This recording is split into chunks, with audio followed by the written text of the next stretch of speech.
Painting a convincing face is largely a matter of painting convincing eyes.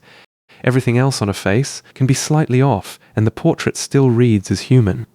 The eyes are where the illusion holds together or falls apart. Part of the difficulty is anatomical, part of it is psychological. A few millimeters of highlight in the wrong place, or a pupil sitting too symmetrically, and a face that should look alert ends up looking glassy. The paintings I want to look at closely today were each solved in a different way. I chose 5 of them, which I believe depict the eyes the most realistically. Let's start with a face that's probably the most reproduced in Western art. Vermeer painted Girl with a pearl earring around 1665. The girl is turning over her shoulder, and the whole gesture depends on the eyes holding together as something a real person might actually do mid-motion. Look closely at the whites of her eyes. They're not white. Vermeer toned them down with grey and a touch of ochre, so the sclera reads as moist tissue catching ambient light. That single decision keeps the eyes from looking like they're staring out of a mask.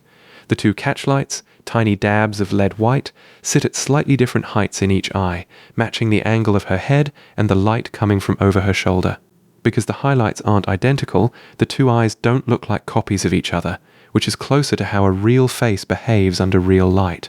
The pupils are large and nearly fully dilated, giving the whole gaze a quality of openness. Vermeer let the edge dissolve gradually into both the pupil and the white, using soft transitions where a less confident painter would have drawn a line. The eyebrows are missing too, so almost all the visual weight in the face lands on the eyes and the slightly parted mouth, and that concentration of detail is a big part of why the gaze feels so direct. Leighton's Biondina works in a warmer, more academic register. Light comes from one side, late in the day, golden and low, and Leighton uses it to carry most of the description of the eye. The whites pick up a faint warmth from the surrounding skin and the golden backdrop, so they sit naturally against her olive complexion, carrying the same warmth as everything around them. The iris is built from fine radiating strokes, lighter near the pupil and darker toward the outer rim, which gives it genuine depth instead of reading as a flat brown disc. The inner corner of the eye carries a faint pink translucency, a detail many portraitists skip entirely because it's easy to overwork into something raw-looking. Leighton kept it subtle, just a hint of warmth, and that restraint is exactly what makes it convincing. Courbet's self-portrait is built almost entirely around the eyes and the hands gripping his hair.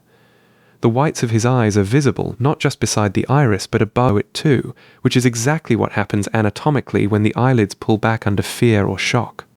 The pupils are dilated and centered, staring straight out, and the brow above is pulled up and inward, tightening the skin at the inner corners of the eyes into small creases rendered with just a few economical strokes. There's a faint reddish tone along the lower rims, a small detail that suggests strain without tipping into anything overtly sentimental. Combined with the exposed sclera and the raised brow, the expression reads instantly as panic, and nearly all of that reading comes through the eyes.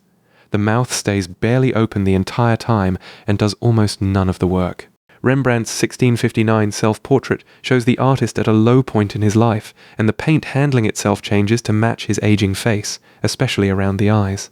The brow ridge is built up with thick, heavy impasto that physically catches light in the room where the painting hangs, while the eye sockets beneath it sit in comparative shadow, painted thin and dark. That contrast between raised, lit paint and recessed, shadowed paint mirrors the actual bone structure of the face, so a real sense of depth comes partly from the physical texture of the paint itself, not only from colour and value.